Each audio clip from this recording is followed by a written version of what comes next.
2022 plan. There is a call-in number if anyone from the public wishes to call to speak on the shared services plan for this year. The number is 315-294-8051. If I could, we'll do a roll call. Christina Clarko. Here. Mike Didio is here. Brian Muldrow has been excused. Heidi Nightingale, she should be coming any minute. Lydia Patty Ruffini. Here. And Robert Shea. Here. All right. Could I entertain a motion to approve the minutes from October 13th? Clarko, move it. Lydia, second. All right, all in favor? Aye. All right, great, thank you. You see on the agenda, we have one appointment to the Board of Health. It's Ralph Batista.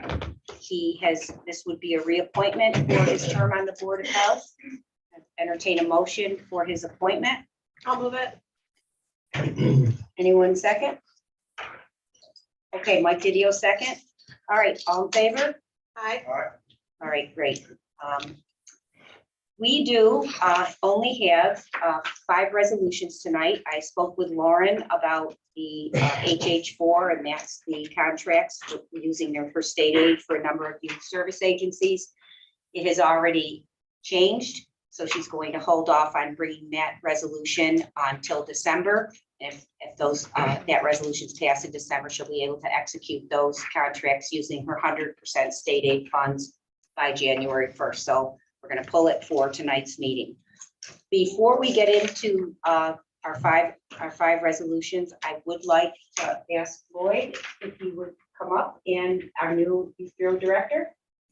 Thank you, Elaine. After many years as the County Youth Bureau Director, I decided to retire, and Chairman put together a team of interview team to look for a new Youth Bureau Director, to look for a replacement. I want to thank Elaine and Lydia and Trish and Heidi for their work. I believe there were 21 or 23 applicants. And I'm very happy and I'm excited. I've been working with her for the last 2 weeks now during the transition. And I'm very happy to introduce Debbie Dennis.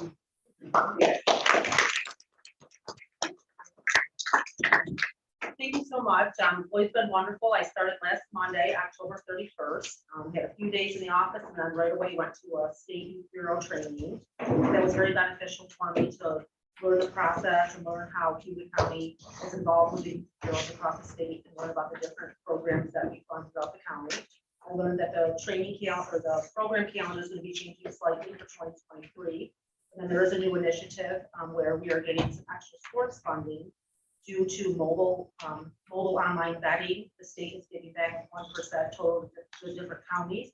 We received almost $8,000 for that for 2022 that we awarded to Washington. So at this time, we're just waiting for the state to finally allocate the funds. They've been allocated, but they just have to get their approval before we can start to do the vouchers and everything for our local agencies. Received close to $77,000 from the organization in 2022. So we're just waiting for that. By the end of the year, we'll get our 2023 allocation, so we'll get to work right on that with our. So thank you. I'm looking forward to it. And it's a pleasure to meet all of you. I'm sure I'll get to know you more and more as time goes on. You are a Weedsport resident? Yes, I am a Weedsport resident. I actually grew up. I'm from Weedsport. I moved away for a while.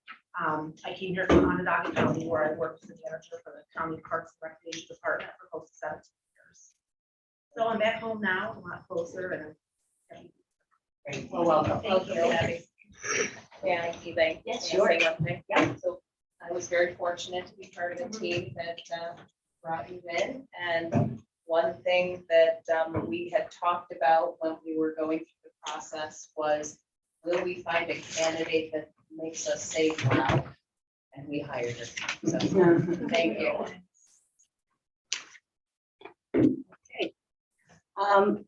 Like we can go through the committee reports, or we can get through the resolutions and then go on to the committee reports. How about we get through the resolutions first? Christine, you have 3 resolutions tonight for the Department of Social Services. if you want, I can, maybe we could go through HH 1, 2, 3, get a motion for all of them and then open them up for questions if there are any. Okay.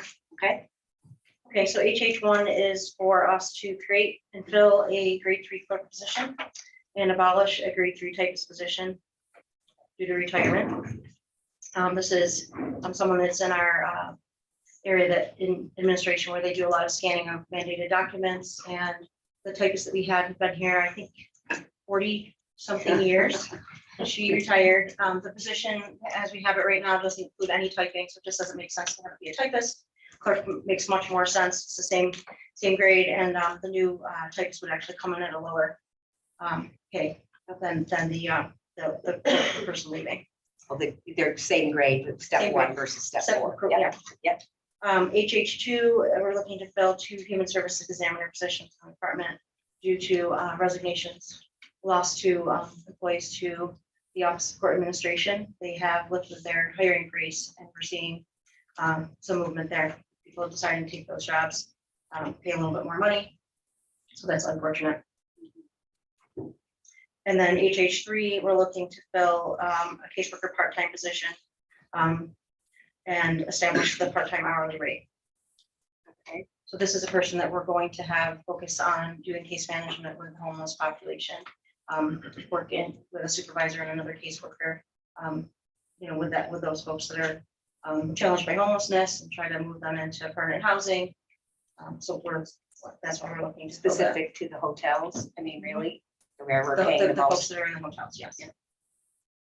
Those are 1, 2, and 3. Okay, can I get a motion for 1, 2, and 3 and a second, and then we'll open it up to questions if there are any. Motion, Lydia. Second, Clarka. Okay, are there any questions on any of those 3 resolutions? I have a question too. Sure. Rather than assuming, I know that you're going to be establishing an hourly rate. Is it going to be within the budget? Is the hourly rate within the budget? Yeah. So this isn't going to be adding to the budget, this is part of the budget? No. Okay. Jen, can you speak to that? already budgeted. Perfect. But how the hourly rate is established? The rate of HH3. It's based on the full-time position for a caseworker. So you just do the calculation and then transfer an hourly rate. Perfect. And this was a part-time position that was in your budget. In our budget already. Okay. But we have to establish the current hourly rate. That's why we have to say that in the resolution. Because it hasn't been built for a little bit. Thank you. Okay. Any other questions on HH 1, 2, or 3? Okay. So to follow up on that hourly rate, will that be on the final resolution? It is on the It is on the resolution. resolution. And then I have a question about HH1. There's a mention of a fellow clerk grade 3 and something 4 and then building and then abolish the typist -1. So we're creating the grade 3 clerk position and abolishing the typist position, which also is grade 3. Yeah. In the body resolution, and then there's the hours, right? You know, we did not. I think you got people confused when you said, well, the grade 4, that you were talking about this, the exiting Oh, position, yeah. leaving grade 4. Yeah. So the pay. And the same grade new yeah. position coming in at grade 1 or probationary, which would be a lower, even though it's in the Salary. same grade. Yes, Okay. that's what I think she was. Step Yes, one. thank you. Yeah, Yes, versus the yes. grades and others, yeah. Okay. Any other questions on those? Okay, Thank you very much. Yep. Appreciate it. all right, all in favor? Aye. Any opposed? Great. You got anything to add to your report, Christine? The only thing that I want to say is to let everyone know, because you've heard me come in here month after month and looking to fill caseworker positions. Oh, yes.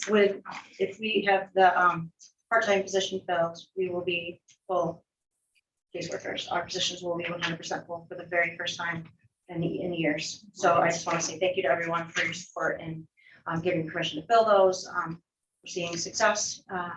And now you see tonight that I'm asking for the 2 human services examiners, and I think that's going to start to become our challenging area. We see people moving to other positions outside of the department. So, but very exciting that the caseworker positions are going to be filled and allows us to, have a little bit of breathing room, do good work with families. So thank you That's great to hear, because it's been a long time since It's you've been a long been time. fully. for them and for us. Thank you. Good job. Brenda, if you want to come up, we'll talk about your two resolutions. I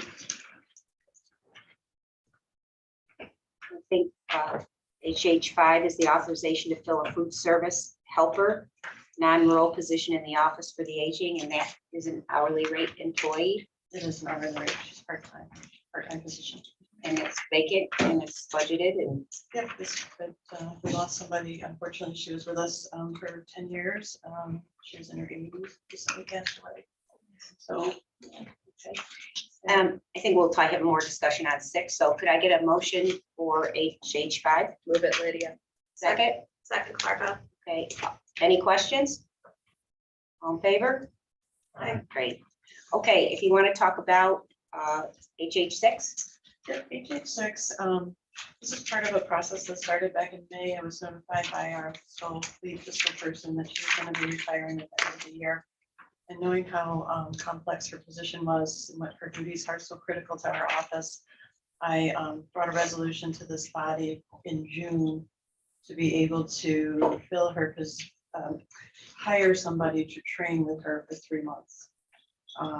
Again, because of the complexity of the position, I knew that we needed somebody to train with her before she left. The hire would have been effective October 1st. After the resolution passed, I obtained the list of eligibles, went through the list of eligibles, contacting people, interviewing people, exhausted the list. So at that point, I went back to HR. HR advised me to advertise the position provisionally. So we reposted it as a provisional position, got some more applicants, talked with them about the position, interviewed several, made a couple offers. They didn't want the position for various reasons, pay, complexity of the position. So now I'm beginning to panic because we have this position that they need to be trained. I went back to HR and they advised me to do a list of the duties for the position so they could look at, see what was needed.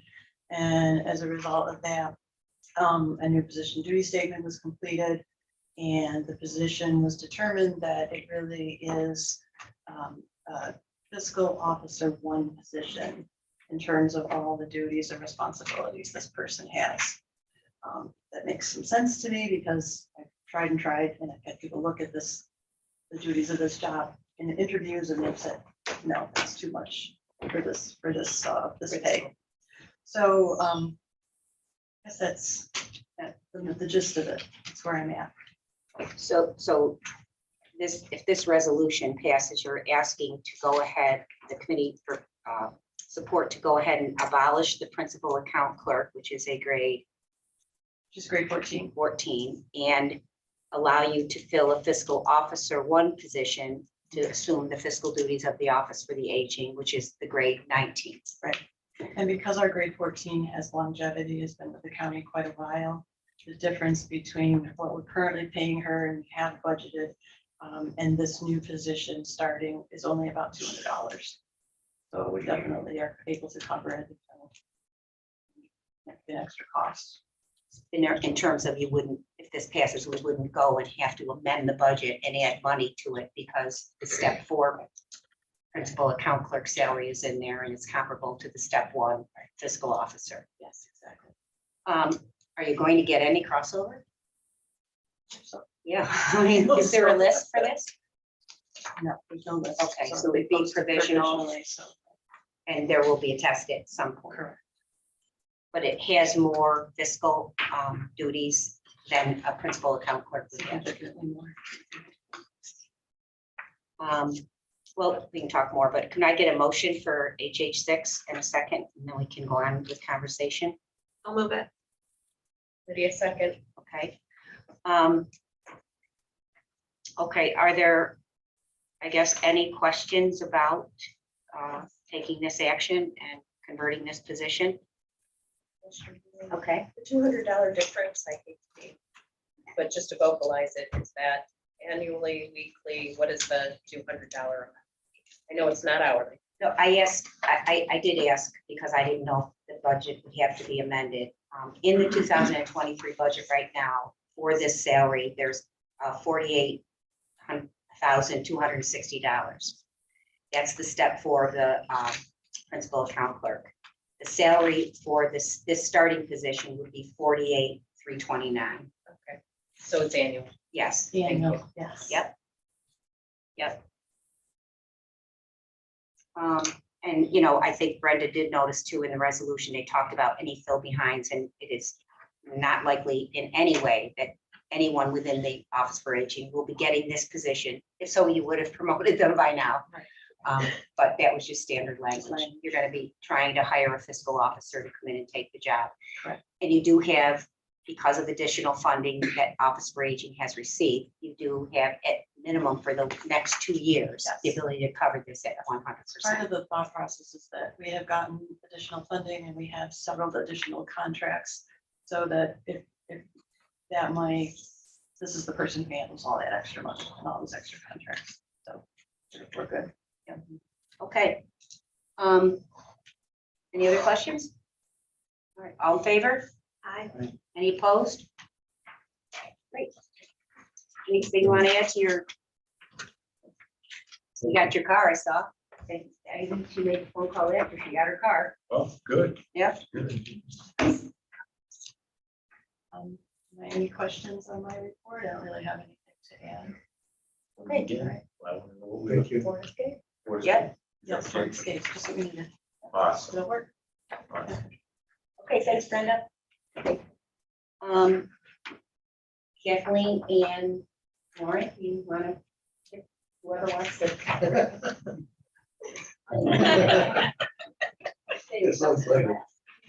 They ran up. Rock, paper, scissors. Yeah. Hi, everybody. So I'll just go over a few notes. I don't have any resolutions this month. I'll have one for next month, and hopefully that'll be it. Good things. Eileen O'Connor, Deanna Ryan, and Molly Burke presented at a statewide virtual conference regarding HABs. The conference was about climate and health adaptation, hosted through NICEHO. They did a really great job.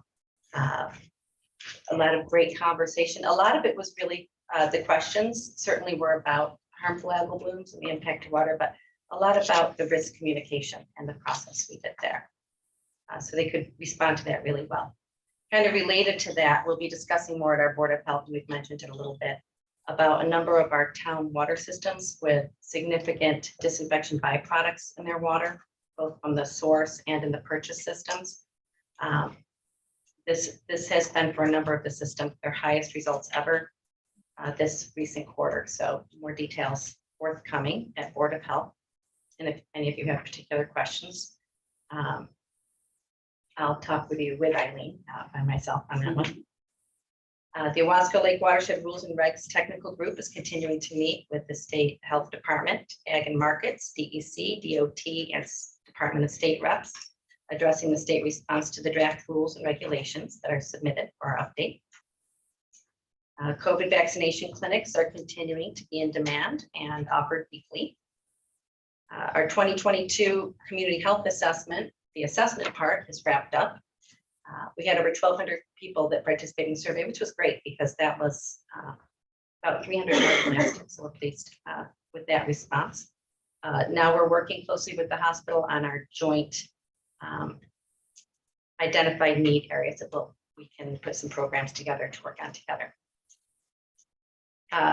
Community food pantries in the county received some can openers from us, and we used that as money we had from vaccine preventable diseases. A practical item that could be used. We received a really nice thank you note from the King Ferry Food Pantry, so I'll pass it around. It's nice to be able to share good things that way. And then since HHS is here and a lot of the Ways and Means people, I guess I'll just speak to, it's not a secret that we, as a department, we requested 2 positions in our budget. It was disappointing that neither one were part of that. but I've had some conversation and, I plan on bringing up this topic again in future conversation. I will say that it is my opinion that our department does need a deputy director of health. I think it's responsible management to have a second in command. We know that it's done around the state and the majority of health departments and our own Cayuga County departments. And fortunately, this year and for the forthcoming years, New York State allocated additional state aid funds to the health department specifically to build public health personnel infrastructure. We were given an additional $100,000 in state aid funds, which brings our state aid base grant to $750,000. Plus, we were given 50% of fringe benefits that can be covered, and that's significant. So I wanted you all to be aware of this. Certainly we'll be talking further and have more information. We can talk about the role and the funding and the department organization, but I do hope when this comes up again that you'll be in support of it. Okay. Thanks.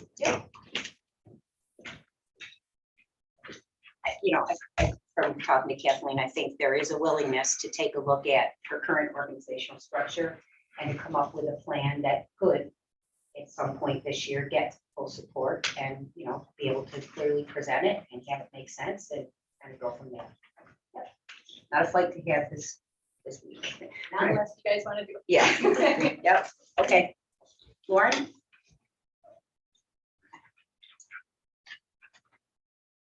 So I don't have anything necessarily to add, but just, I know everyone should have all received a flyer in your mailbox about the parent night next week at Auburn High School. Myself and Monica will be doing a presentation on mental health and substance use to parents, talking about what is typical teenage behavior versus what is a cause for concern, how to have those conversations with your youth and your children, and how to have those hard conversations, but to open up that line of communication in different ways to leave parents with, be able to use some skills as far as bringing that home to having those conversations with your kids. There will also be a Narcan training afterwards for any of the parents who choose the Narcan training. For that as well as a bag of resources for it as well. It will be live streamed also. I don't want to forget that. So if anybody's unable to make it, I know it was opened up to all the school districts. I think the flyer has really been distributed widely. So hopefully we really get a good turnout. But if you're unable to make it, it will be live streamed as well. There's a QR code on there that will bring you right to the live stream link. Lauren, you did just release some of the updated statistics on overdoses and. I saw that somewhere too. October was not a great month for that. I think that was the highest number. I think we had 4 Fatalities. In October. And then we did some specific Narcan training in the different areas that those occurred in. So I think I also mentioned that last month as well. And then we are moving forward with the opioid settlement funds. The CSB has been able, the Community Services Board has been able to, I think, agree on sort of issuing a request for proposals for people. We've identified gaps in the community through presentations to the Alcohol and Substance Subcommittee. So we'll be moving forward with issuing that to get agencies to be able to apply for some of that funding as well. So I will be bringing resolutions forward for those funding. I think the process that we came up with is that the opioid funds are there. The Community Services Board is kind of the clearinghouse to make sure it meets the needs of the community and fills gaps in services. And then the Community Services Board will recommend to the county legislature through your mental health department, which agencies get funded and for what. Yes. Yep. Okay, so hopefully that's done by the end of the year. Yep. All right. Any questions? Okay, thanks. Oh, no, it's 10:06. Motion to adjourn. Now, is there anything else for the committee? All right, now I get a motion to adjourn? You gotta close the public. Oh, thank you very much. I do have to close the public hearing. As I said, it was for the shared services plan for 2022. We've not received any calls, but so I'd like to officially close the public hearing. All right, thank you. All right, can I get a motion to adjourn? Second. All right.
Ben, I guess you're in charge. Budget.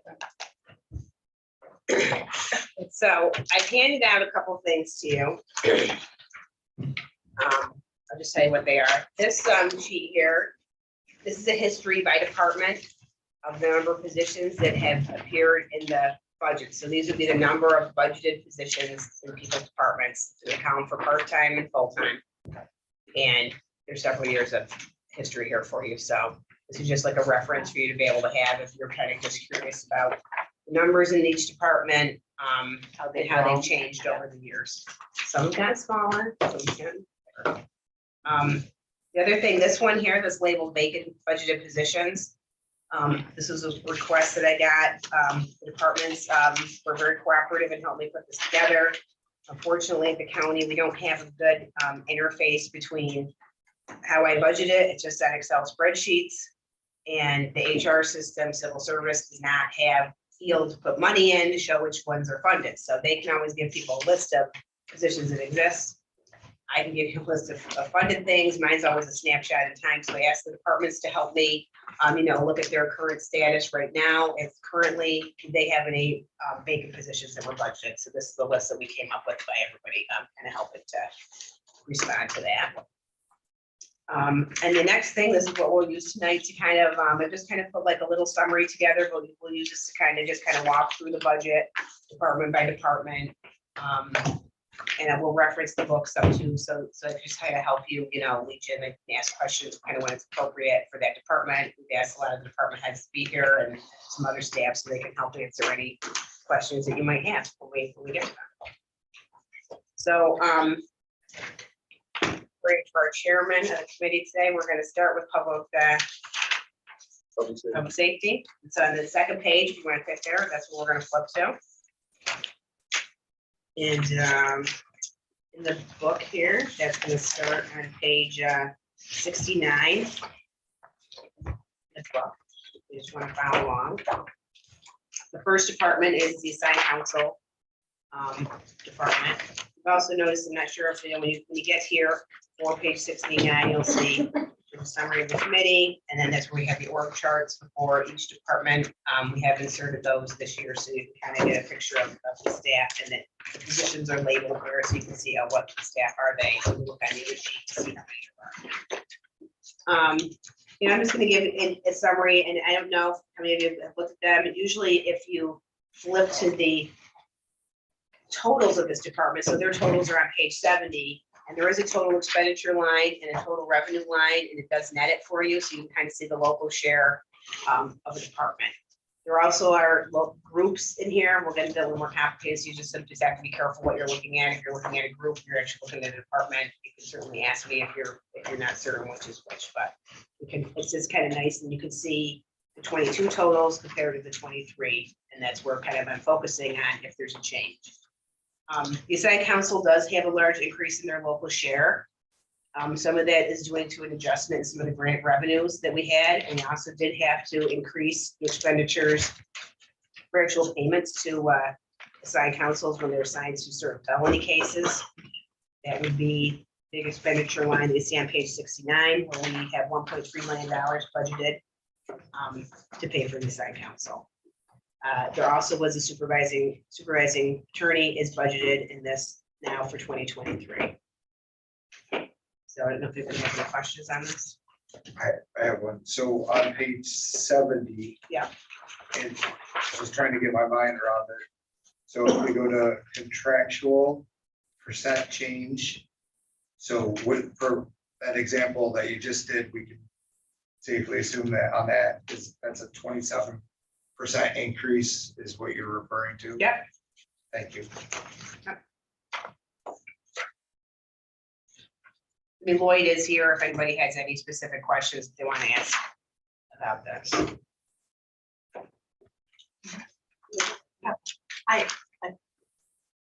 So I do have a couple questions. So I understand, we're in a transition. This budget has increased.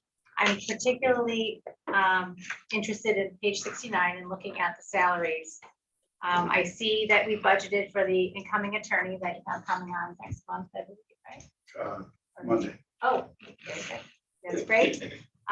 So this has been a year of transition. My question has to do with, well, actually two. So when I was chair, we worked together with ILS. I understood that the transition would be covered by state funds. I wasn't under the impression that the local share would be this high. So I'm concerned about the salary spend, the 72,000 for the part-time.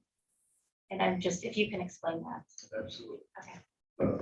The salaries, the supervising attorney, as well as the other salaries, are covered 100% by ILS. Where the increase is primarily in the enhanced rates. And I believe Chairman and I believe Shereen and Lynn, this has been bounced around at NICEC and statewide. The judges are downstate giving out enhanced rate for felonies. Right now, we pay $75. The enhanced rate is $158 an hour. They're giving out the enhanced rates in Tompkins County as well as other contiguous counties, and our attorneys are leaving for Tompkins County. Why would they do a felony rate here, felony trial here, or a felony case at $75 when they can get $158? You know, the discussion has been, we have only had one case that's come in where the attorney has asked for the enhanced rate. It's a manslaughter case involving a child, and it could be a very complicated, messy case. This attorney has asked for the enhanced rate of 158. That's only going to open the doors for many more cases at the higher rate. And talking with Lynn and the chairman and Shereen, we want to be proactive and put it in the budget. We're hoping that the state will pick up the difference between the 75 and 158, but so far they haven't indicated that they will. So I see that that's reflected at the end of the budget page here, when we took it up from 688 to 876. Is that what you're referring to, the extra cost? So I guess I'm just looking back at the actual salaries. And if you look, we've gone up over the course from 2021 to now. You know, we were at 41,000 in 2021, and now we're up to 203. So I guess that's what I'm concerned about. And when we talk about the transition, are we, you know, expecting to see that 72? I guess what's the plan? I guess moving forward when this attorney starts. The plan is, actually, we're meeting with ILS with conference call in a couple of weeks. They actually are encouraging us to put more money in the admin, which I've been fighting them on because I don't think we, you know, they want us to hire a data officer. They want us to hire another attorney. It's like, and we're going to have this discussion on that conference call because I think it needs to go into the attorney line. And right now, they won't let us put it. So Lynn, on that 203, how much is that local share? This 203 that's listed here, or no? This is just Salary and fringe. just the I mean, salary and fringe. It's not like, Look, I don't know how the revenue really goes against which expenditures. I don't really know. I mean, the net local share is $876,000. So we don't know if we can use it toward admin specifically, and how much admin or. Right. But the supervising attorney is entirely paid for, as well Right, as the part-time assigned council director.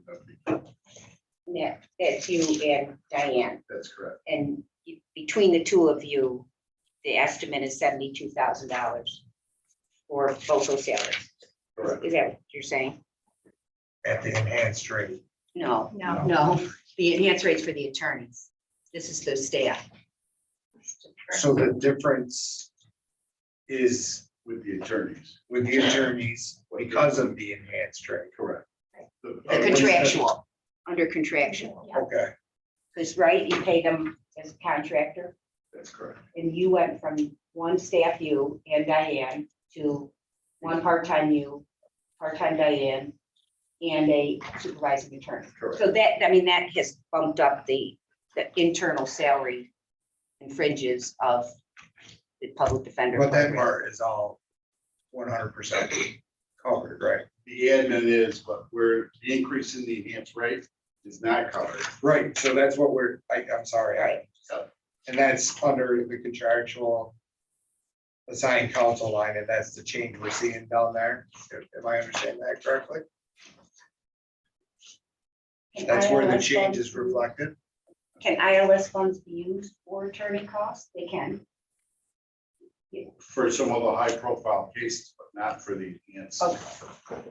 But I think in the next budget year, it was pulled at the last minute. The state, it was in the state budget, and I don't know what happened in Albany, but it was pulled because they wanted the county to pick up the local share. I think it's gonna be revisited in the state budget again, and I believe it probably will be included. It's every county is going through. I was just confused when I looked at the numbers because it seemed like such an increase, and I know when I've sat with you and talked about, it just appeared that, you know, a lot of this transition time with you helping was going to be covered. And I just wanted to make sure if the grant doesn't cover the administrative costs, then I'm not as concerned, but if it is for the local taxpayers to cover, you know, I get concerned and I would want to know, excuse me, you know, I know that you guys are working hourly as well. And are you working full-time essentially anyway? Really? It just also begs the question to think about what's going to happen when you Correct. leave. Then what are we looking for? Are we going to have full-time Diane, a full-time you, Right. and Right. one attorney or another attorney? I just want to get my hands Yeah. around it. Now, hopefully with the supervising attorney. It's with a transition plan. Like I said, he's starting on Monday. Yeah, that's great. No, I'm glad to hear that.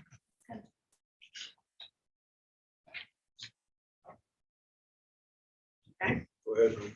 Okay, the next department.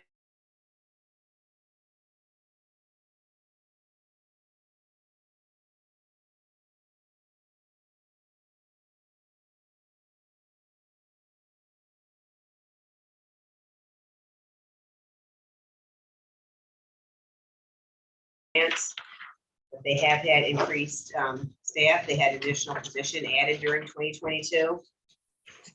And they also have increase in their contractual expenditures, significant amount in their radio line. That's on page 73, and that really is covered by the grant. So the revenue does kind of go with some of those expenditures. So that department has increased some. So, you know, Denise is here if you have any specific questions about any of her lines. Questions, anybody? Not move on. Next is county coroners. There's no significant changes in there. They've got the same staff. Pretty steady budget for them. Most of their expenditures are in their professional services where they have to pay for the autopsies that we pay to Onondaga County. So that's the significant portion of the budget that they have. And the increase in salaries to the, whatever they're called. That was in the 22 budget also, so it's not a change for 23. Okay, so even though it didn't happen to them, it was already budgeted for, so it doesn't look any different. Correct. Okay. So that was, so that it was budgeted in 22, but it didn't go into effect after all. Resolution has not been passed. He to do it. He admitted he didn't bring the resolution. Maybe he's letting it a little. Sure. Now, I should- He did mention it in his last meeting, but I still haven't seen a resolution coming to the resolutions group. The next budget is the district attorney's office. They also had a position that was added during 2022, the ADA position. Besides that, they're pretty flat. We do have a couple things that I'd like to bring up. I like to call them housekeeping adjustments. Could also be referred to things that I either forgot or some minor mistakes that I find along the way. This would be one of them. At the budget meeting, the district attorney's office had requested that we replace the furniture in the grand jury room. Chairman wanted to support that. It's about $13,000. I did not include that, so there's something that we'd be hoping to have ways and means, make a motion to add. The chairs and tables were bought, I believe it was in 2006, when we first did the building, and they were pretty beat up, and they actually had some damage due to some COVID precautions, and they had to take them there, with like plastic barriers up and stuff. When they took them down, they damaged them even more. So that is an adjustment that I have put on the sheet here, and I'm keeping track of it to have you hopefully add that back into the budget. We definitely a resolution for ways. Yeah, so what I'm gonna do, just kind of like, you know, how the process is during these meetings, I'll keep track, like on a spreadsheet, anything that you're wanting to do. And then when Ways and Means is prepared, you know, you obviously can look at it and you'll do a resolution at that point that you can pass if you want to include everything that's on there. So I'll kind of keep a running list as we're going to prepare for that. One resolution with all your housekeeping. Right, things, or other things you want to change, but that'll be all of them together for you to consider. Like I said, nothing else significantly changed. They did have that one position added during the year, so their salaries are up. For that. They have several different budget accounts. Don't really ask me why, because I probably can't give you a good explanation. So you'll see it kind of broken up that they have a DA for Victims Witness Protection Program, Violence Against Women Program, DWI Program. And others are just like a staff in each of those different areas. I think that just kind of happened over history time as the programs were added into the county. That's how it was handled.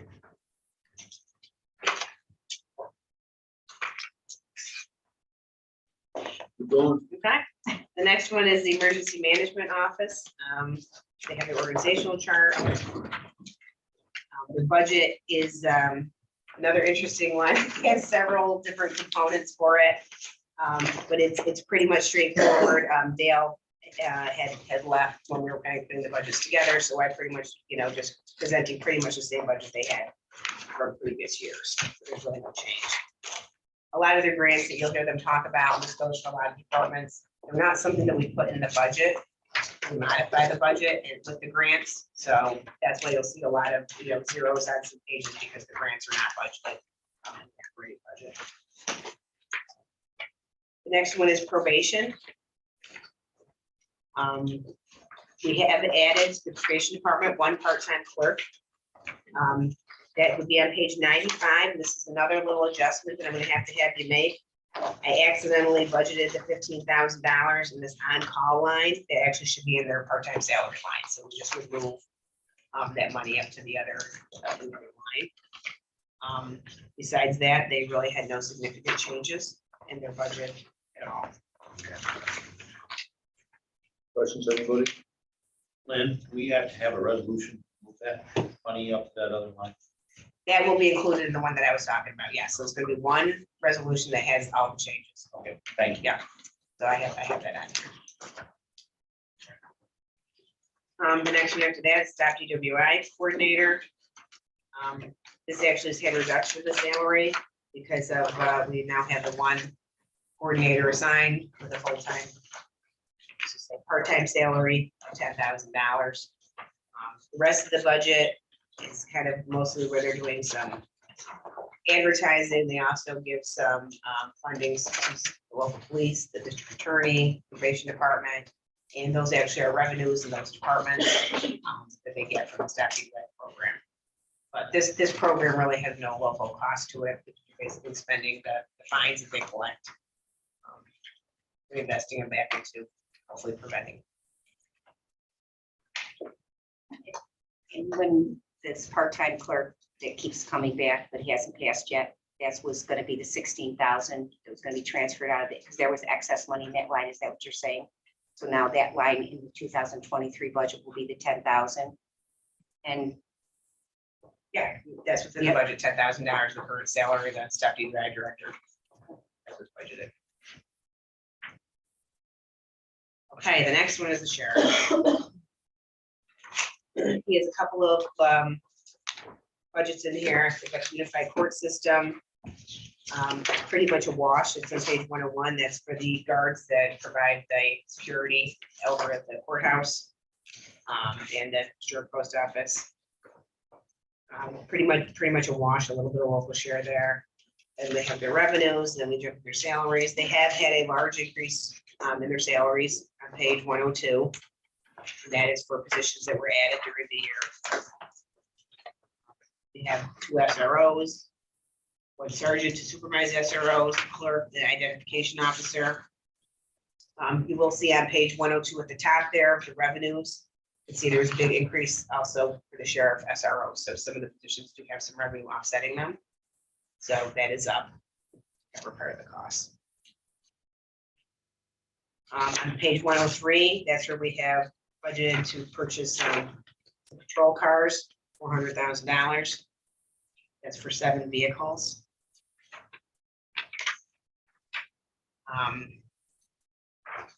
There's also some increases on page 103, the contractual expenditures, the very first one, the auto expense, that would be gasoline. Obviously, the cost of gas has gone up significantly, so we've increased that line. The next page, on page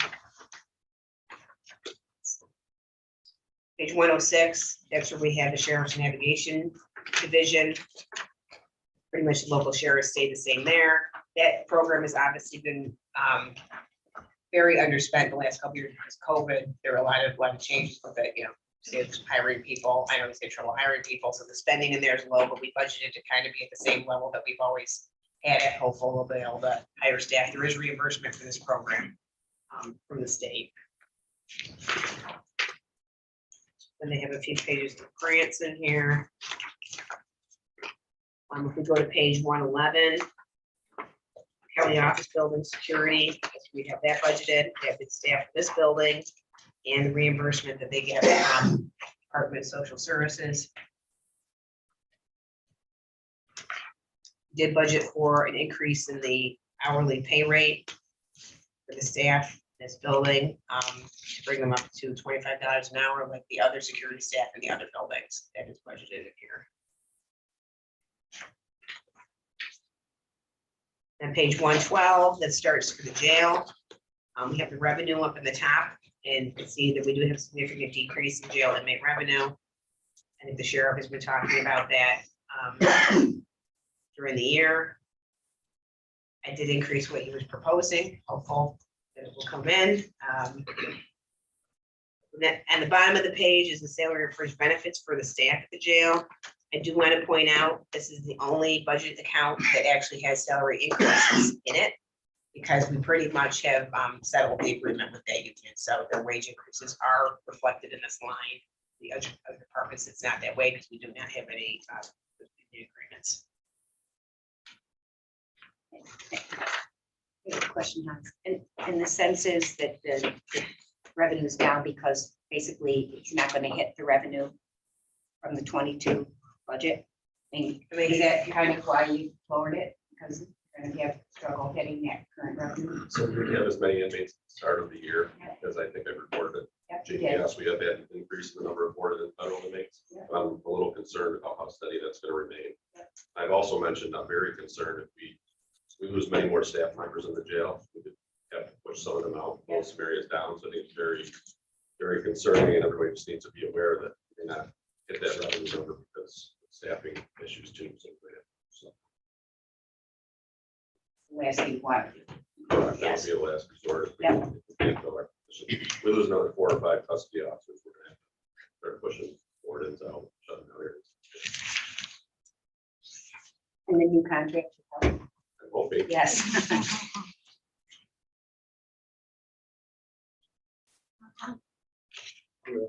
So Sheriff, so overall, we're looking at like a 1.3 million increase to the budget overall. And like you said, there's been a lot of competing factors.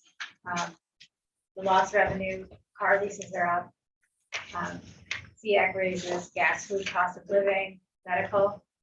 And then we gave 3 positions without any offsetting revenue. So there's a lot of forces at play, and I guess I'm concerned, it's not I don't really have a question except just a statement that we just need to be really careful moving forward. That's quite a jump. I fully support the new position, so I understand, and I think I said in this room that it's a new cost of doing business with what's going on in the schools and everything, but I think we need to be mindful as an organization that if we're gonna support the sheriff's office and what he needs, we need to think about other places that we, have to be conservative. And then I know, like as you said, you keep your eye on everything. It's, it's a big jump. Overall, this budget has increased considerably this year, so a lot of things. We can close that. One thing I do want to point out here in the contractual, if you look on page 114, near the top, there's an account called building maintenance. We have recommended in this budget, we had, the sheriff had put funds in here to replace a part of the roof. It's over the 911 section of the building out there, $320,000. We removed it from the budget and are suggesting that we spend ARPA funds on that. So it's been, that has been a large, that has been a decrease. And even in 2022, we had budgeted for some other building maintenance that we have lowered it.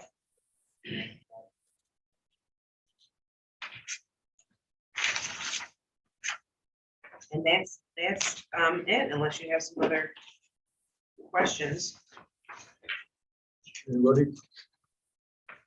Keep going. I would actually like to talk to something different for a second, because we were talking about these adjustments that I'm going to ask the Ways and Means Committee to make. There is some other funding that we had got notified about a month ago, and I finally had time to accept the funding, so we haven't told you about this yet. There's another federal award, kind of similar to the ARPA funds. It's called Local Assistance and Tribal Consistency Fund. And we just got an email someday and told us that we were eligible for it. So it's $100,000 that the county will be receiving. It's federal funds. It can be used for any governmental purpose other than lobbying activities as provided in paragraph B. So I am actually, I think we're gonna get 50,000 of it 22 and 50,000 of it for 23. So I've added to my housekeeping sheet to add $50,000 in revenue, the 2023 budget to receive this federal funds. Where do you put it?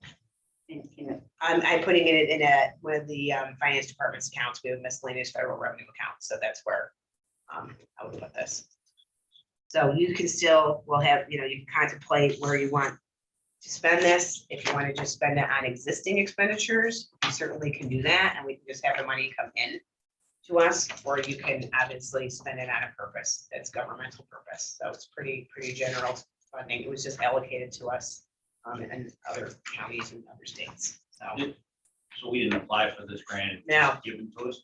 Yes, Somebody just said here. yes. It was, I think it was allocated to all municipalities. I mean, I was just wondering if it had any strings.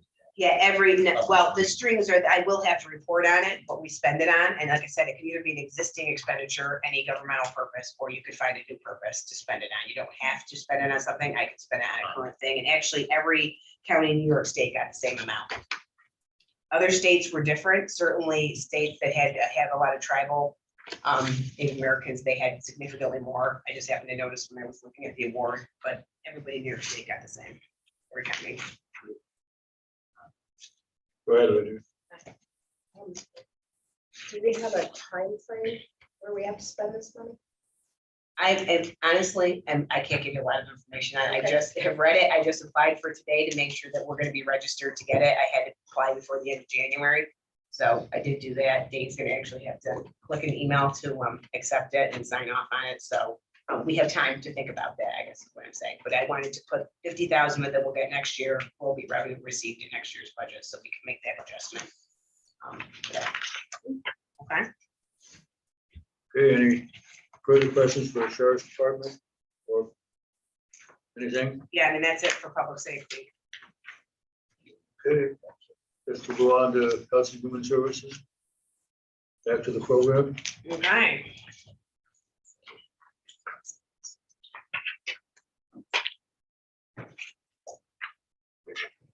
So that starts on page 154.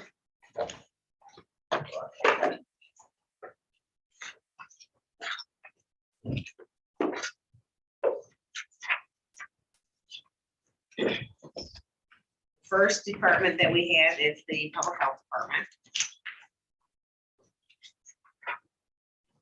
On page 154, they do have an increase in their revenues, and as Kathleen had kind of mentioned earlier, that's due to an increase in their state aid. Their base grant has been increased by $100,000, and their fringe benefits are now eligible for state aid, and they never were in the past before. So we have an estimate of increasing that. Can I ask, is that going to continue, do you know? Is there base for? Yes, it is supposed to continue. Yeah, it is supposed to.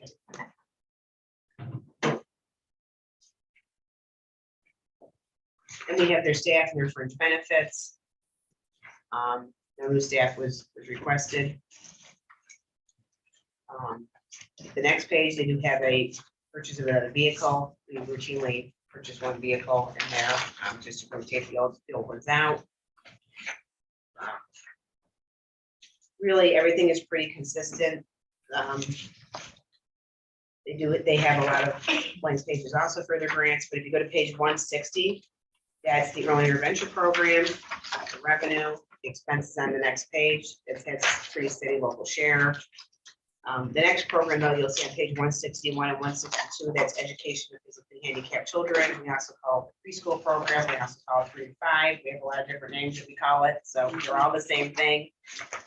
That one has had an increase in expenditures, kind of a significant one. On the bottom of page 162, you can see the line of tuition went up substantially. That's where we have to pay for children to go to programs, full day programs, half day programs, and we actually just have a lot more children than we're estimating we're actually going to have to go and be enrolled. So that's where that's coming from. There is some increase in offsetting revenue. We have increased that on page 161, but it's only reimbursed at 59.5% state aid. So you have an increase in these programs, it's going to increase the local share fees. I have a question on that. So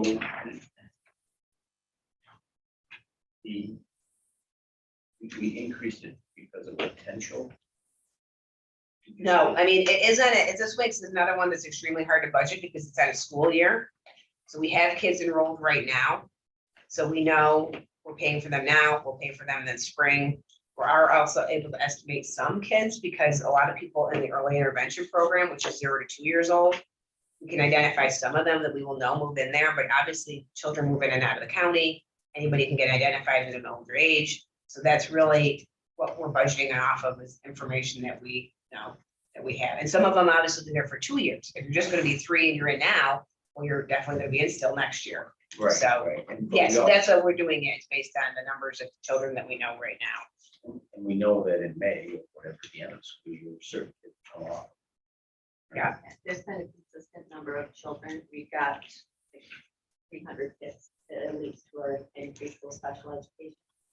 And we've seen an increase in the number of tuition-based schools that they go to. So we have one school locally here in Cayuga County, but we have children being bused to schools in Portland, in Oswego, in Onondaga. Where else? That's All fine, over. So, and it's not inexpensive for a child to go to a tuition-based program. Right, and so who makes that decision on tuition program versus one? Yeah, You don't have the opportunity as a local health department. We have a representative. There's a committee on preschool special education that's operated in the school district. In terms of who goes to what level of program based on the evaluation. there's a committee that does that.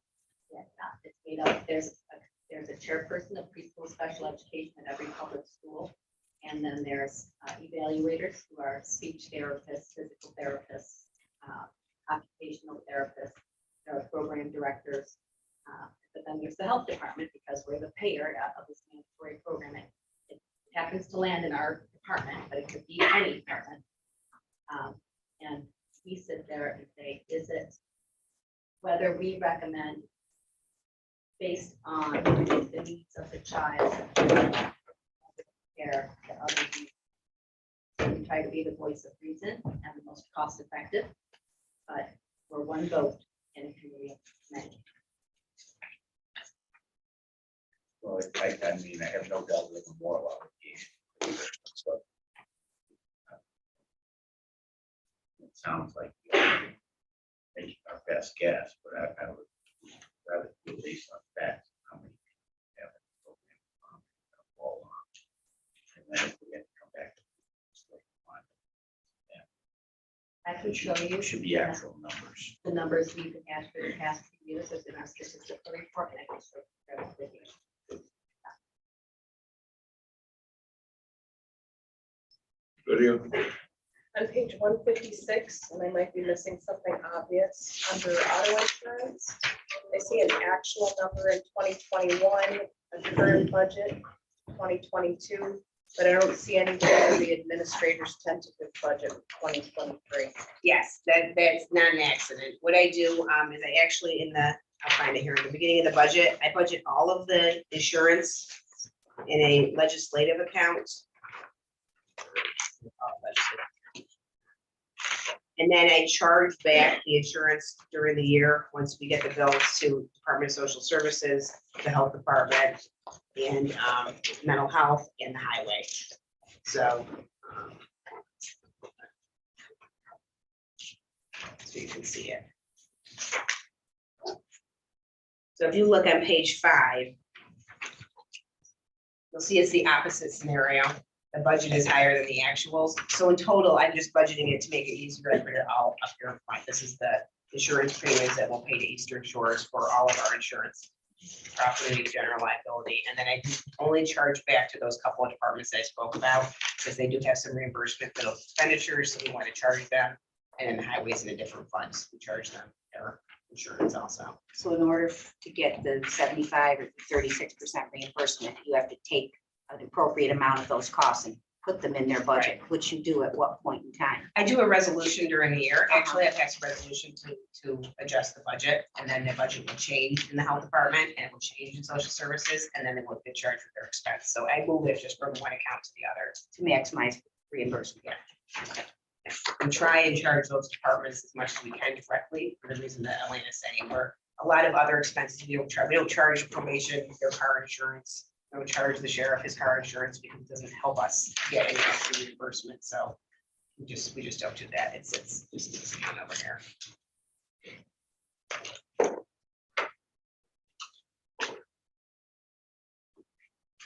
Any other questions about the health department? It's sort of not just for the health department. But I talked to you, I think I sent you an email about unfilled positions that we carry from year to year. Yes, and that's on this sheet I handed Are out. we gonna go over that? Yeah, or something? I wasn't going to. I mean, it's really just informational reference information for you. If you have questions about it, you can ask us. I wasn't really gonna go over it. I mean, at this moment in time, they're vacant. They may already have an authorization to fill it. They might not. We have But a these are the budgeted ones in the budget. I guess I'm looking for a history to see what we've done year to year to year. We're carrying vacancies, unfilled positions, and we're using that as a way to. I don't think we are at all. I don't have that information for you. I mean, we don't track anything in that way. I did send an email saying to you, in a couple of the large departments, I budget that negative number, which is, I think I said it was $900,000 in the budget, to kind of account for the fact that we do have vacancies that naturally occur all the time in these large departments. So in order not to overtax the taxpayers, I do it kind of upfront and say, they're not gonna spend all this money. I still have budgeted all these positions. They're gonna try and fill them. I mean, someone can be, I mean, Kelly has actively been looking to fill a nursing position and we haven't been able to fill it. The same with the social worker. They're certainly not purposely leaving anything vacant. I mean, that might have happened years and years ago, but I don't think in the last 10 years it's happened at all. I mean, as you can see, we've cut, over time, we have gotten the number of staff down, but I don't have anything like that to give you at all. That really, it's just, from 1 year to now, we really always look at what are we budgeting now compared to last year. What did it change? So that's where I kind of said to you, these ones are in the budget and they are vacant right now. I guess, because I think the sense is that potentially some of these positions have been vacant for the whole year. I don't know that any of that. I don't know. I mean, and it does beg the question if they've been vacant for a whole year. I think you'd have to ask the departments. I mean, there's no way for me to easily tell you that. I kind of said at the beginning, I don't have an interface between this and the HR records. So if we want that information, we should email each of these perhaps. If you wanted to, I mean, How long I has this think position been taken? if you want to, Don't we have a policy about, You have to ask again. in yeah, 6 you'd have to months. ask. Right. again. Yeah. okay, but in terms of the vacant positions that have been on the shelf for so long? Isn't? No, We- there's we no, motion there's out to no, one that's time. why when you have to be careful when you ask HR, you give me a list of vacant positions. They may not have been funded for years. That's what I mean, right? There was no policy to There's automatically get control rid of things. numbers, but they're not in the budget. Right. Haven't, but they're available in case they restructure and they go to that control number. Right. And do a restructure. But so these are budgeted, so the sheriff has all these custody officers. that- Yes, yeah, they're budgeted and right now they're vacant, yeah. So a follow-up to that is sell and then strictly health question, just a general question. We only settled on one of the contracts, so you had mentioned earlier you had put some money aside so that once, as part of this budget, Yes, there's an account so at the, once we settle the contracts, it's shifted. yeah, I mean, historically, I've not been shifting it for the last bunch of years because it's a lot of work to do that. I have $1 million set aside to cover. Okay, I'm asking, you said earlier we're gonna make all these adjustments in one resolution. I didn't know if that. No, was- that, I'm asking you to amend the tentative budget is what I'm asking you to do when I say move, add the $30,000 for the ADA. That has nothing to do with when we're in the next year's budget, we're operating. To do any changes to that budget, we have to bring resolutions every time we want to do that too. So I've accounted, I mean, obviously I have to estimate, I don't know what we're gonna have served for contract settlements, we've gotten not very far with CSEA at all, I have no idea what it's gonna be, so it's just an estimate, kind of a placeholder to account for something.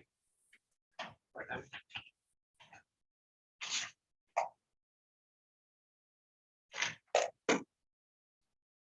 All right, so let's see. The next department,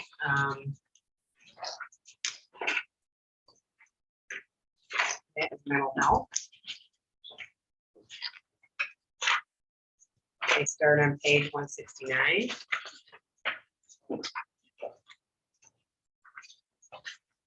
The revenues are pretty flat, but they have had added in there is some funding from ARPA. We talked about the mobile crisis team that hasn't started yet. They haven't really hired the staff. So we still have the money, the revenue in there for next year. And we also have budgeted some opioid settlement funds to offset some positions. That's why the revenue is kind of up some in total. On the next page, for salary and fringes. Can I interrupt you?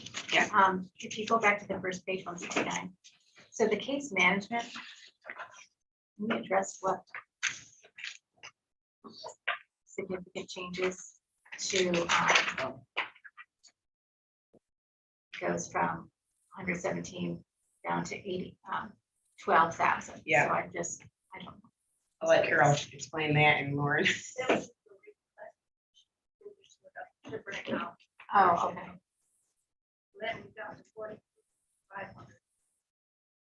That one went way up.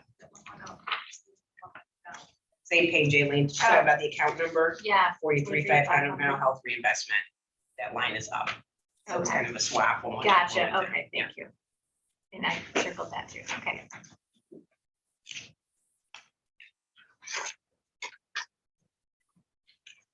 They did have an increase in 2 staff during 2022. One was billing clerk and one was the the social worker for the mobile crisis team.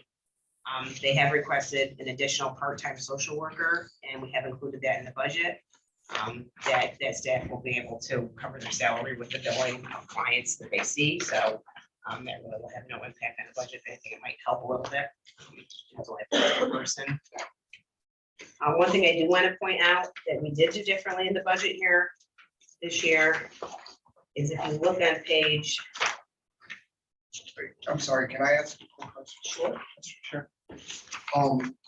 So adding in the proposed budget is another social worker, correct? Part-time social worker. And that, Okay, so there, all right, so there's no fringe, so they will be able to cover their own.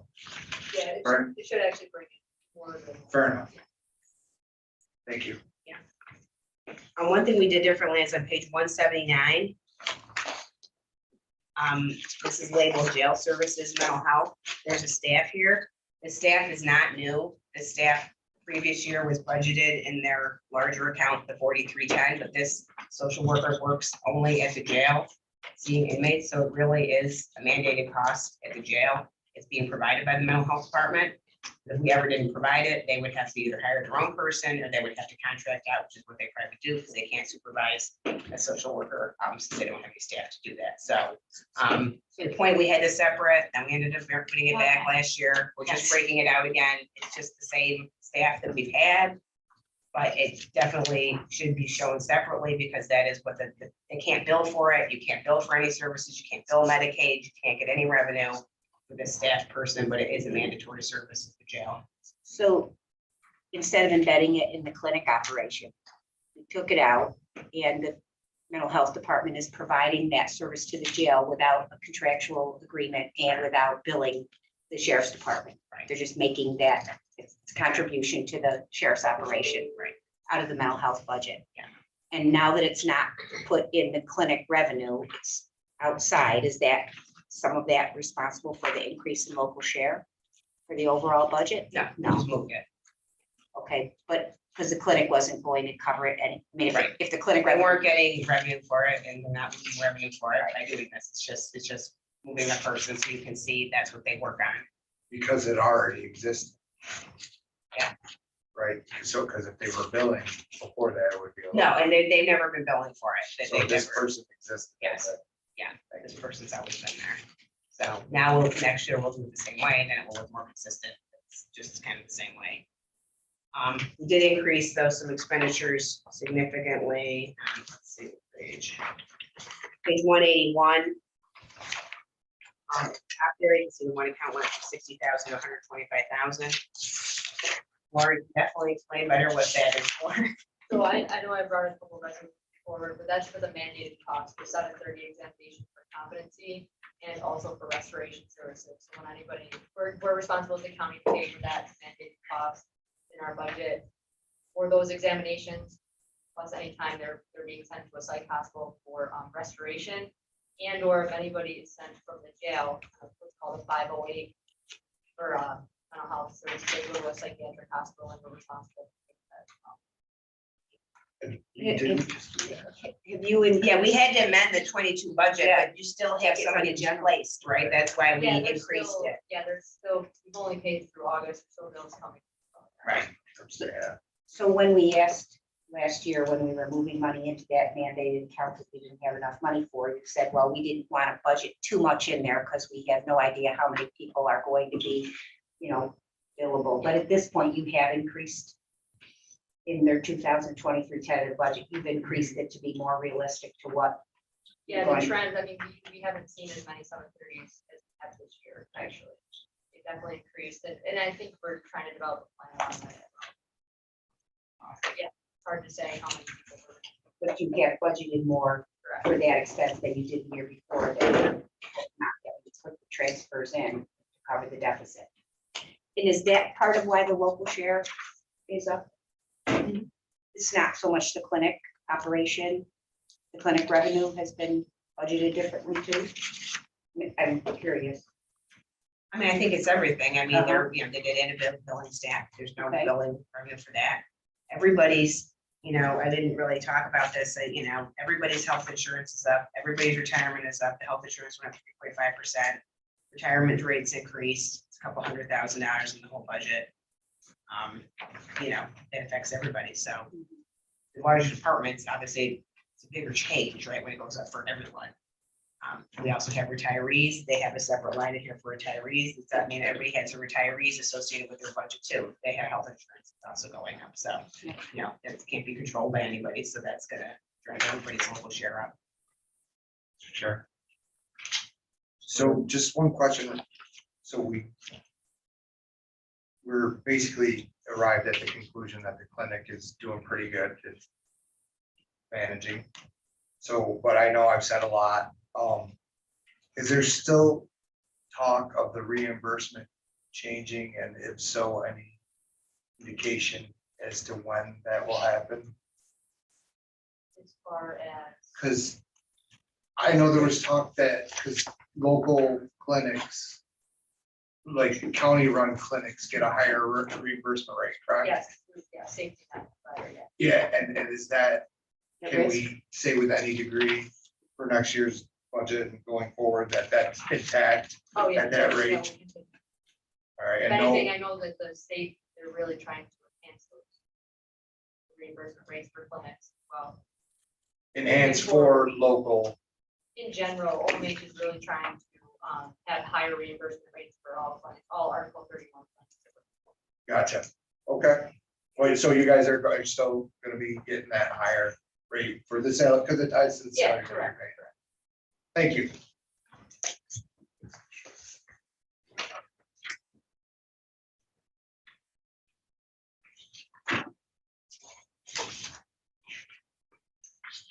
The next department is up to the aging. It's on page 189. One other thing I didn't mention actually for mental health, we're gonna have in this housekeeping resolution an adjustment for one of their contractors, it's for the Unity House. They had put in some numbers and of course got information a couple weeks later after I'd already done the tentative budget to change it. So it's $205,000, but it will be increasing expenditures and increasing revenues. It'll have no impact. Overall, it's pass through money that they pass through to the agency. So I will include that on the list of things. For Office for the Aging, revenues are actually up a little bit. Staffing is the same. They do have on page 190, an equipment request, $35,000. It's for some ramps that is reimbursed by the grant. So there will be no local cost for buying those. Within their contractual accounts, they're pretty steady. On page 191, the only thing that I did notice went up is rent, which we know they've moved their whole staff over into the oil center, so they did end up renting more space. So that rent line did go up from $115,000 to $27,000.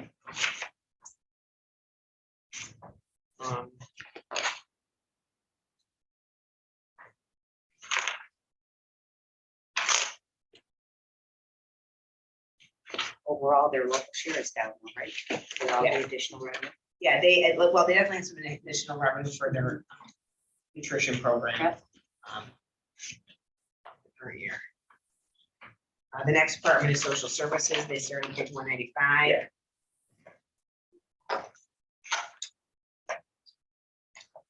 Social services, they actually had a decrease in staff from 22 to 23. Had going down by 2.5 full-time FTEs. The revenue is up slightly. That's on page 195. Their staff, which is the next page, $6 million is what their staffing level is. They have, large departments. On page 196, they have an equipment request for 3 new cars. And it's kind of a routine replacement schedule we have there. They have increased their equipment requests to replace quite a few computers. We did reduce the request a little bit, but that was somewhat recommended by IT to replace their expenditures. So some expenditures like that, you're going to see they are in the DSS department and nobody else has those expenses. Again, we keep them in their department so they can get reimbursement.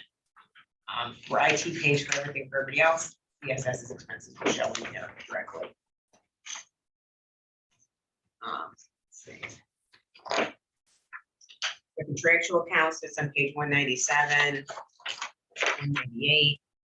They're pretty steady from year to year. Next program on that page is daycare. That's the daycare that we provide the clients. 100% pretty much reimbursed. It's a very small local share in that program. Next page is on page 200 and 201. We call that preventive services. It says purchase of services. That's really preventive services. And we do a lot of contracts, provide services to keep children out of foster care. Also some adult protective services that are in there. And that on page 201, That's where we budget the Medicaid expenditure. That's a local share of costs for the county that we have to pay. We actually make a payment every week, a weekly share. And the treasurer sends money every week, about, I don't know, basically 200,000-300,000. 200. Yeah, we pay a week. We have actually been below the cap that's set for us for our county because we've been enhanced federal aid that we've been getting, especially during COVID. So reduce that payment that we have to make every week. So that's how they did it. We didn't get more revenue. They just said, hey, we're gonna lower the payment that you have to make. Pretty much only guaranteed that through the first quarter of next year. That's what we've budgeted here. This account has been performing better. That's why you'll see in 21, we only spent $11,700,000. That's why it was this unexpected decrease in the payment. I have no idea if it's going to continue. I would doubt it will continue all next year, but you don't know. Obviously, that's the federal level. They approve it for the states or they don't, and it passes through part of it to the county to reduce what we're required to pay. The next couple pages, page 202, 203. We have family assistance, we have foster care. You'll notice a couple of those numbers have changed significantly. If you look at page 203, you'll see the account 6109 for contractual expenditures has gone down from 5.4 million to 4.6 million. Before you get excited, if you just look a little bit lower down on the same page, account 6119 went from 3.3 million to 4.3 million. So what it really is the foster care children. And depending on how their eligibility is categorized, actually depends on what account we pay it out of. It also impacts the reimbursement that we get. So that's kind of just like a switch between the two expenditure places.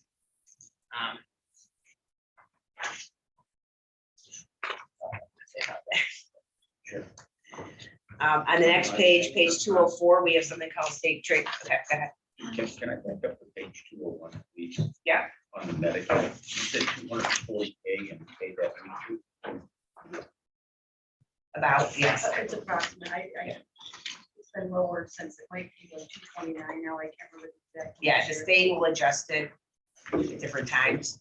Okay, so 240K, 52 weeks, there's $500,000 take off that line.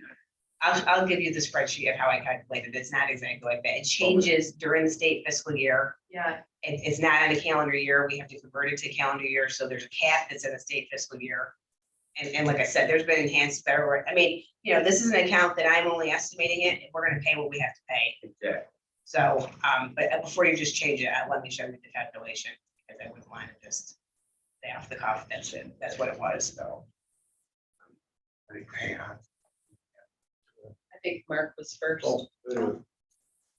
Okay, hearing, the cost mentioned about foster care, and I know in the ARPA funding request that we gave some money for foster care, is that in any way taken off or helped with this budget issues, or is that just something completely different? I know we Christine, you probably. I can tell you that the money that we use for our community, that incentive program is what you're talking about to help retain and recruit foster parents that we have. I do feel that has made an impact. We have more foster parents now that have stayed on with us and are taking children at that level. Our foster boarding homes that we certified than we have had before. So I would like to think that made a difference, that helped them feel like we were supporting them and with us and taking children so that we don't have to seek care for them elsewhere that's more expensive. well, But we didn't reduce the cost of what we're paying for foster. I mean, this was an incentive payment, right? Right, if we have foster parents that are taking our kids at the foster boarding home level, right, instead of having to go to therapeutic, and then that's gonna help keep our costs a little bit lower. well, I guess my question is, I mean, it was, I don't remember the exact amount of 100,000. 250. Just, is that something that we should be budgeting for, not budgeting for? I mean, why did we, I understand it was that, correct me if I'm wrong, it was an incentive to pay the foster care people if they took extra kids or something. If the foster parents took in like a sibling group, Right. then they would get certain amount of money, like it's an incentive to do that with on research. If they stayed with us as a foster parent year after year on the research date, they would get a certain amount of money. That was like the incentive. That was the ongoing incentive. There was the one-time incentive payment we gave them as a sort of, I mean, there through COVID, but thank you for doing that for us. And so that was paid out quite some time ago. So that money is because yes, it's budget that we have left. Yeah.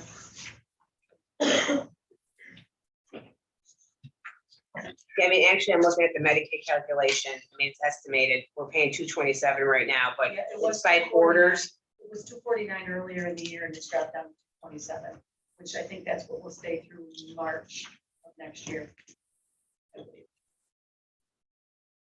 right, and then it's estimated to go to 232 and then 257. So it's kind of broken, split between the years. So for 23, I mean, I have this calculation sheet, it comes out to 12,000,009. I mean, I think it's just a no. I mean, it's a crapshoot, so, you know. What we budget in this account. And I missed an opportunity to talk to you about page 199, so I'm sorry about going back another page. No, that's okay. But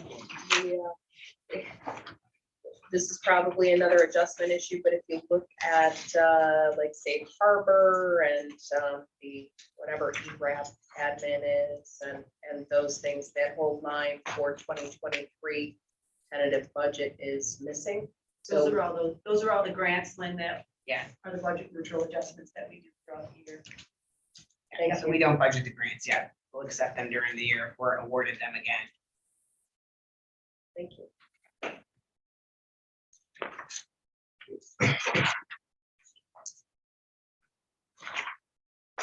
So on page 204, one of the bigger changes there is the state training school.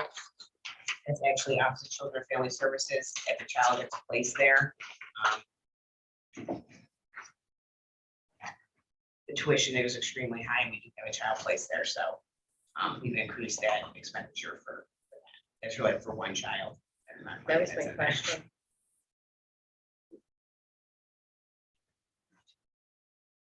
The next on page 205, that safety net, is where the homeless expenditures are. They're also for single adults, that's where their public assistance payments would come out of, but the larger, that stays pretty constant. The larger changes depend on the homeless housing people there. So you'll see those expenditures are up from $3.5 million to $4 million.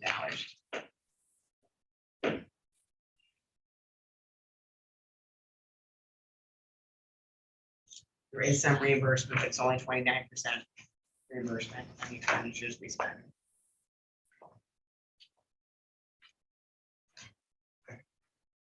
Thanks. And that's it for social services.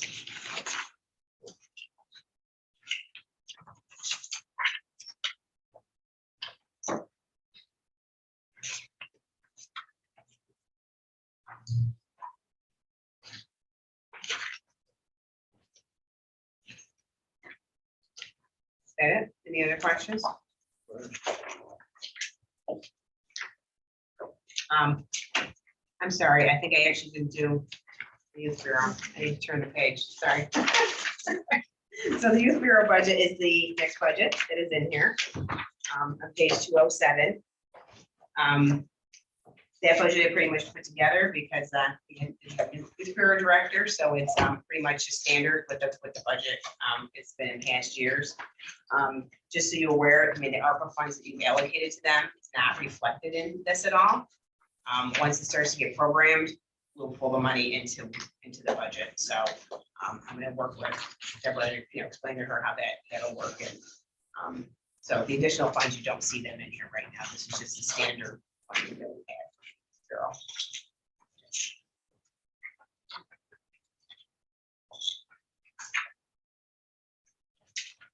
Okay, now that is the end of.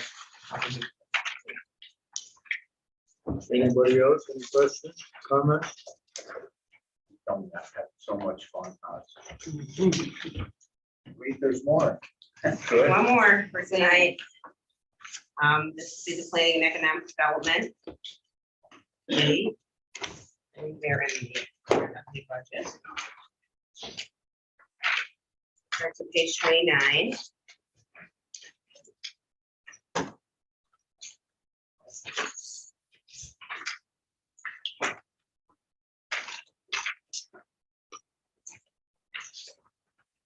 And I thought we were done when we got to the end of the page.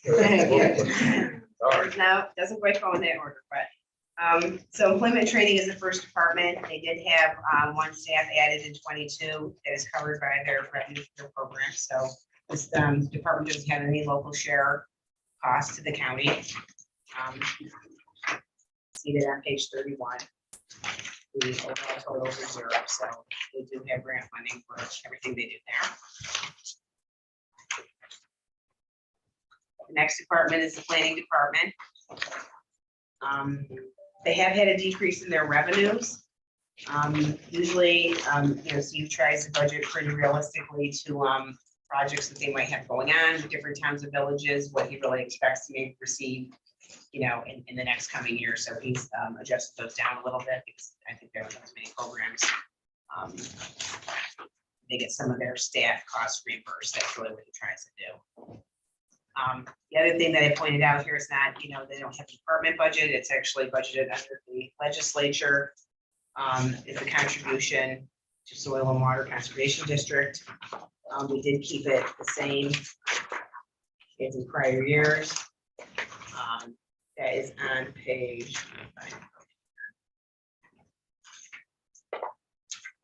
11. Some of those agencies, I don't know if you've all been able to find them. They are in the front of the budget on these pages up here, pages 6, 7, 8, 9, 10. These are kind of things that I would call, they're not belonging to a department, so they're not somewhere else. They're the legislators, so they kind of sit up in the front here. They did request a slightly larger increase of 775,000. We kept it flat, $750,000.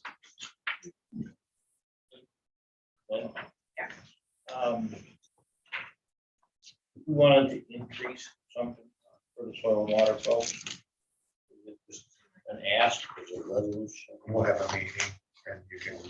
Well, that's this meeting or the next special Ways and Means meeting, that's when you would want to make a motion and, get the support of the other legislators. That is the same resolution. We're not going to have separate resolutions for these. I mean, you can, but if everyone's in agreement to change something, then it would be changed. It would be on the Ways and Means resolution changes that you have. So. This wouldn't be the housekeeping one. This would be, No, it can be on the same one. I mean, we're gonna have one resolution that Ways and Means will pass. That you've all agreed to, otherwise it won't pass, right? I mean, if someone's gonna vote against it because of one thing, you'd want to separate that out. If there are things that you've all, well, not all, but it will pass, right? We'll have a majority vote. That will be in one resolution. That one resolution then will go to the legislature and hopefully they will also pass it. but information like this or whatever changes have to be made. If you're going to increase this, you have to identify where you're going to get the funds from. Yeah, I mean, so, you can either say, I want to take it from the fund balance. Right. You can say, I want to increase The tax property levy. taxes, or find another revenue account or find something to cut. I mean, that'd be part of your proposal. In there. In the same way we can, things that were discussed tonight, we want to bring them up at the next meeting about these departments. Exactly. So you can do it tonight, you can do it at the next No, meeting. they get it. It's just that. I'll say no. I will ask at some point.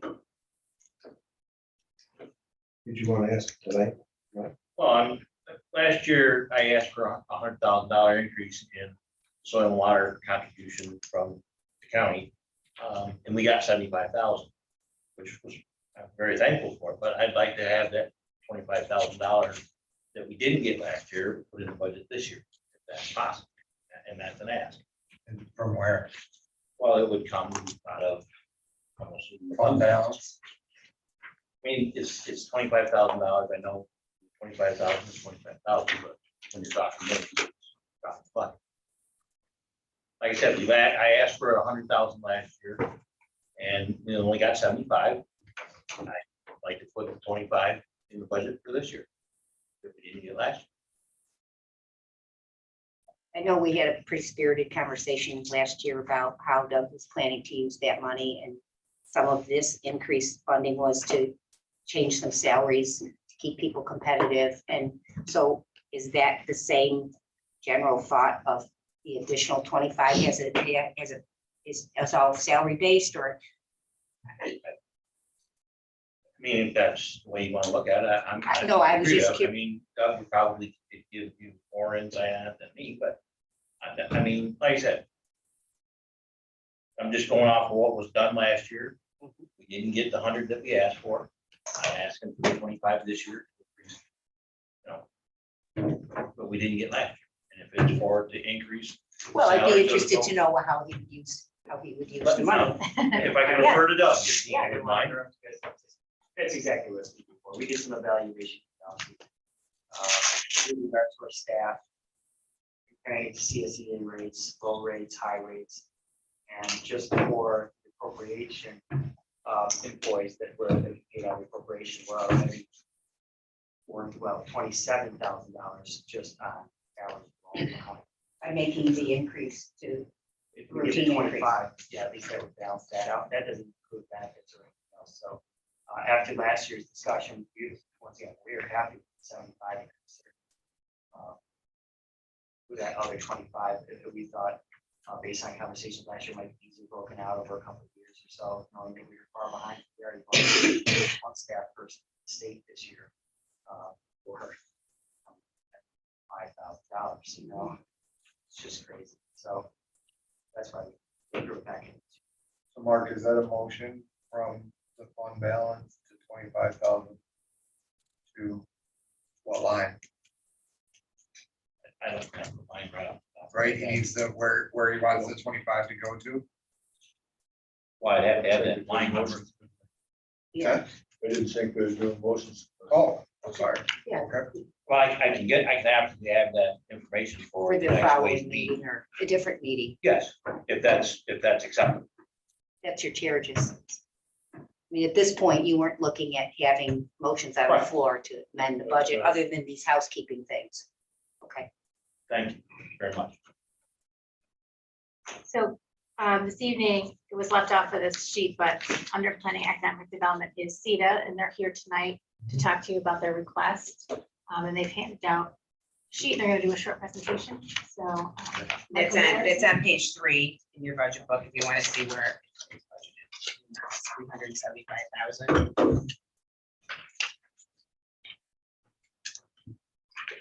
Possibly a bit more than that though, but I won't go through this page by page.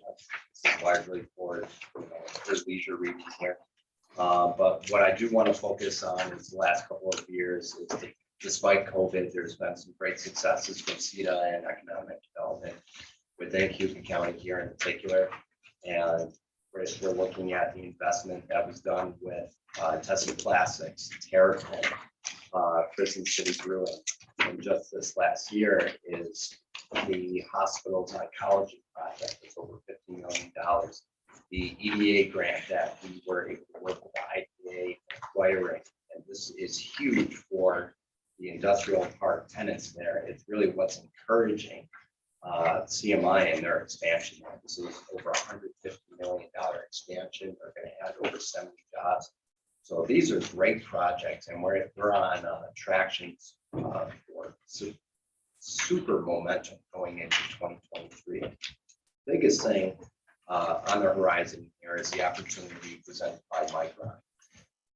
And the ancillary businesses that support not just Micron, but their tier 1 and tier 2 supply chain companies. Our proximity to the White Pine site located in Clay is very close to us here. We're naturally a great landing spot here. So we're working with our partners, county, the city, at the regional level, to really focus on how we can best prepare this county to benefit it.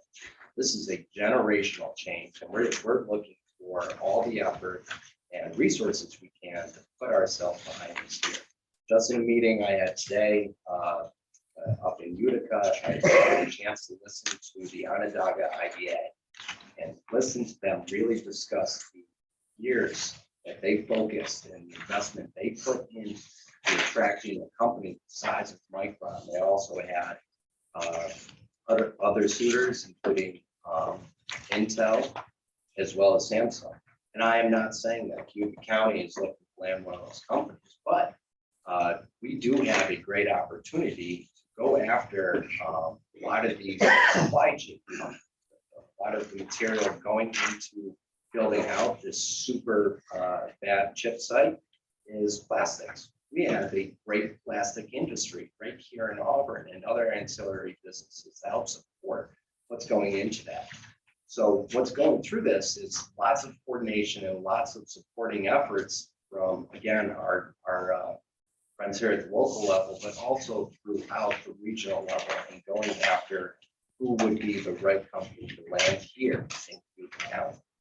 So it's a fantastic opportunity that's right before us. We have some other fantastic initiatives we're looking to go after in 2023. One of them is a business accelerator. Again, we're looking at setting up a shop and a program to support advanced manufacturing at the local level. Those companies here that have high potential, but they need that support from our area businesses, those mentors that can help get them up to that base that they can really run.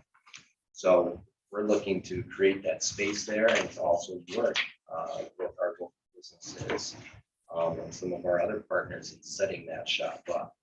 This is going to have a networking effect of how it's supporting other supply chain companies within this area, increasing our market and industry stability here as a county. So the way we've been looking at this and data we have so far is there's generational change that Cayuga County has not seen in decades on the horizon here. So we're very, very excited. And I hope everyone in this room as well. So we're very earnestly and humbly asking for your support here and to seeing that realization of these opportunities come to fruition. Any questions for Mike? So I see here, so it's level funding from last year to this year, so what's in this kind of budget? What is the request? The request I put forward is 410,000. 375 was the level funding from last year.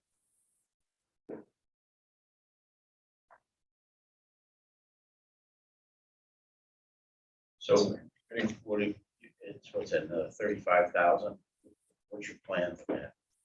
With the money itself is to continue supporting our existing staff here, just as Doug was describing before. Costs are rising, and what we're looking at is not only retaining but reinvesting in our staff here. And as best possible, we're looking to grow our operations as it is going into next year.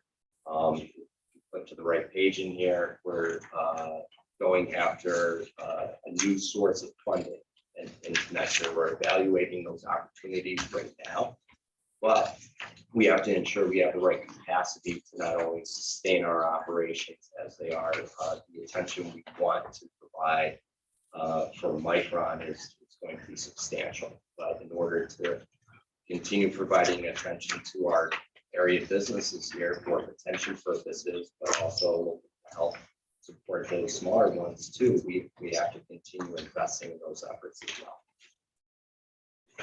Any further questions or comments? Just from a year ago, there was a huge amount of conversation about the fund balance that the CETA program had. And why wouldn't you spend down? And there was a lot of conversation about getting access to some of that information. Do you have some of that? I mean, do you have a fund balance that's substantial if you haven't had full staff for a while? Or, I mean, that took on a life of its own a year ago when we were debating about the CETA allocation. Sure. I don't have a hard figure in my back pocket right here. What I can tell you is that just earlier now is our costs have gone up, and that's from IT, it's from travel. Just those operational costs have gone up. And in order for us to adjust some of the capacity issues we've had on hand, is we've been outsourcing some of the work to ensure that our clients, our end clients, those businesses in this area are still receiving that level of quality service for them through our office. Any further questions? If not, I guess it would be good if you send us a statement, financial statement, so we could see what is going on. Sure. Okay. And no further comments? Thank you, Mike. Thank you. Thank you. Lynn, where we're at, hold on. I think we're all done for tonight. Unless people have some other questions that, or even about the book, if you found anything else in the book you want to ask me while I'm here, or if you're reading something right, I'm right here, so. Chairman? I got this one thing, it's Shireen's birthday today, everybody. Oh, yeah, very I